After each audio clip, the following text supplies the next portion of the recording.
All right, now we're going to work on two-step equations. And a two-step equation is just that. We have to undo two separate things to isolate that variable. So we're going to do some work with that. But I'm going to show you what those steps are. I have them written over here in shorthand. Step one, undo whatever is being added or subtracted first, and then undo the multiplication or division. And I'm going to tell you why. The why is when these things are created, when we do mathematics, we remember you had the order of operations, right? The order of operations was please excuse my dear Aunt Sally. And so when we solve equations, we do everything backward in terms of the order of operations. So when we're doing the Pythagorean theorem and we're undoing that exponent, that's the last thing we do is take the square root, right? So it all falls in line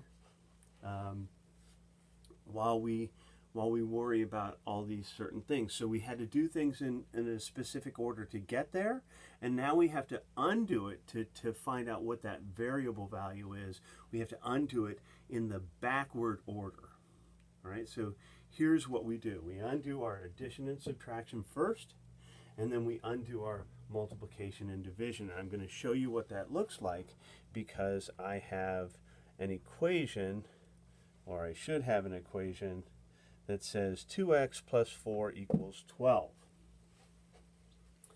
So, back to the very beginning of algebra, when we were solving equations, or pre-algebra. 2x plus 4 equals 12. All right, we had to look at this and see what's happening to that variable, right? Right now, the variable is being multiplied by 2, and then we've added 4 to it. And those are two things that have happened to it. So we have to undo those two things. So the first thing we undo is anything that's added or subtracted on the back side of it. All right, so we undo this plus 4 with subtracting 4. And that gets rid of that. Well, if we subtract 4 on this side, we don't want our equation to fall out of balance. We don't want this side to be heavier, right? So we're going to subtract 4 here, and we're going to bring it all straight down. So 12 minus 4 is 8. Plus 4 minus 4, they cancel each other out. So we simply have 2x equals 8, right?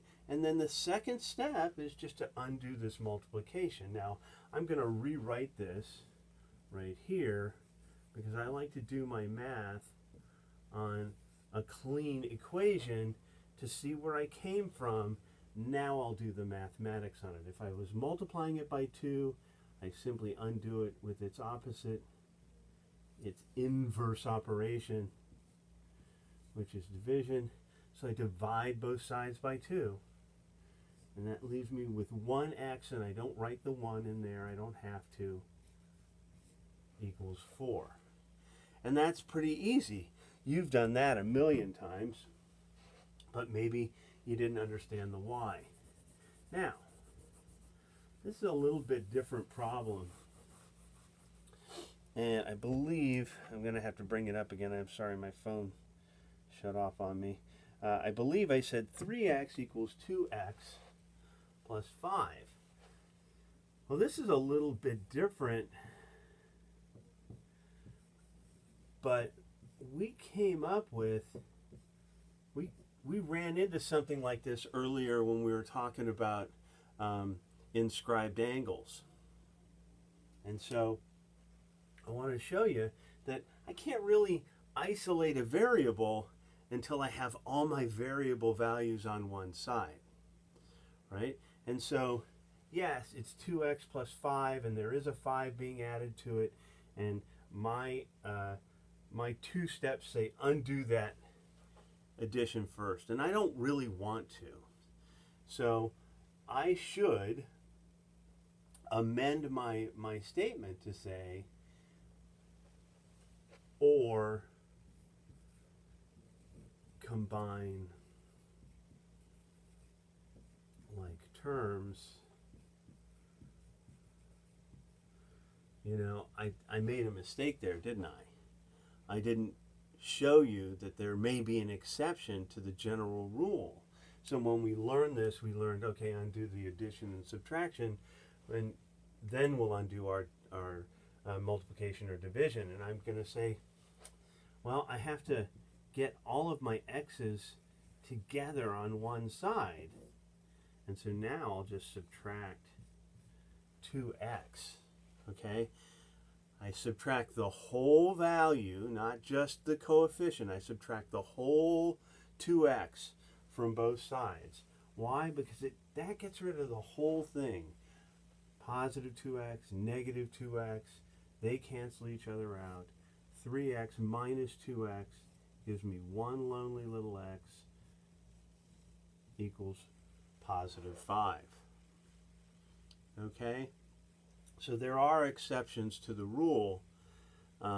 Just know that you have to make sure you combine like terms first.